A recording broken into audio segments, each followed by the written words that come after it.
Hi, this is Scott Garibay, and today we're going to talk about Dungeons & Dragons 5th edition and Amanda Ripley's new book, Higher Conflict. All right, so Hive Conflict, excuse me. So basically, Dungeons & Dragons 5th edition, as Dungeon Masters, we are tasked with creating powerful conflicts within the game. And this is becoming difficult, right? So one of the reasons why is a lot of dungeon masters want their games to be representative of the current society, and society overall is giving people is saying, hey, evil villains are there's a lot of discussion about evil villains, right? Well, actually, I guess that's redundant, about just even villains, right? So basically, there's a big question now on whether you can really run villains within your Dungeons & Dragons game. Basically, currently, the new trend within storytelling is there's people choose to do good, people choose to do bad, and overall there's this questioning on whether you can put a label of good person, bad person, even in, you definitely can't do that. Well, I don't know, I guess, if somebody's has like confessed to killing multiple people, I don't know, so there really gets this question, of good, bad, right? And but Amanda Ripley's new book looks at conflict specifically in America, in our current situation, and breaks it down, right? And one of the concepts she discusses in this book is conflict entrepreneurs. And conflict entrepreneurs are people who are incredibly good, incredibly capable of profiting when others conflict. That profit can be in the form of reputation. That profit can be in the form of cash. That profit can be in the form of attention, right? And attention can, and especially today in America, attention turns directly into cash real quick, right? Like anybody who's, that's a 1-2 step in America. Attention, money, right? It's very, very real connection, right?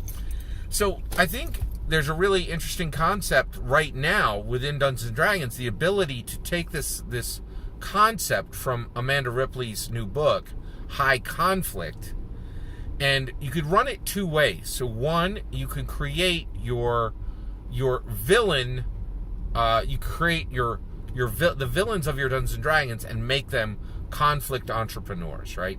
Make them have, two nations that really don't have any beef with each other, and they construct a war for no other purpose for that conflict entrepreneur to profit. That's pretty evil. That's a strong narrative. That's a strong narrative hook, right? The other one is, I think if you have a single good character, even chaotic good, neutral good, lawful good, you can't do this. But if you have one of these groups who doesn't have a single good aligned player character, you can have the conflict entrepreneurs be your player characters, right? That's exactly the type of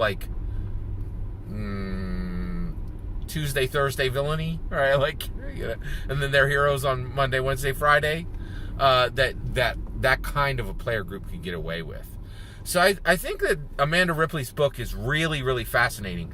I think her point was to show the new shape of conflict within America and show how it's intensifying, and then produce some solid answers to kind of ratchet down the tension. And from a Dungeons & Dragons perspective, we don't have any interest in ratcheting down the tension within our group, within our player group. We need narrative hooks that ratchet conflict up very quickly. And the reason why is, with our Dungeons & Dragons games, we need to get to the conflict fast.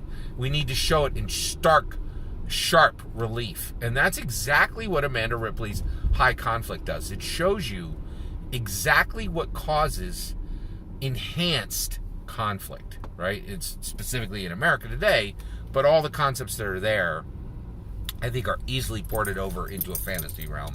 Especially when, in the fantasy realms, you have, is there that much of a difference between an ASMR and a human? They're both going to be able to have the same motives, right? So definitely take a look at Amanda Ripley's new book, High Conflict. I think this concept of a conflict entrepreneur is really ripe for a lot of narrative possibilities within Dungeons & Dragons.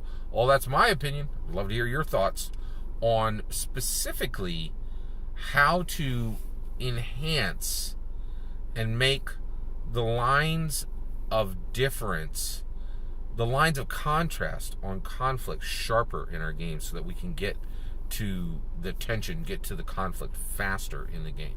Love to hear your thoughts. Let me know in the comments below. Please consider liking and subscribing, and have a wonderful millennium.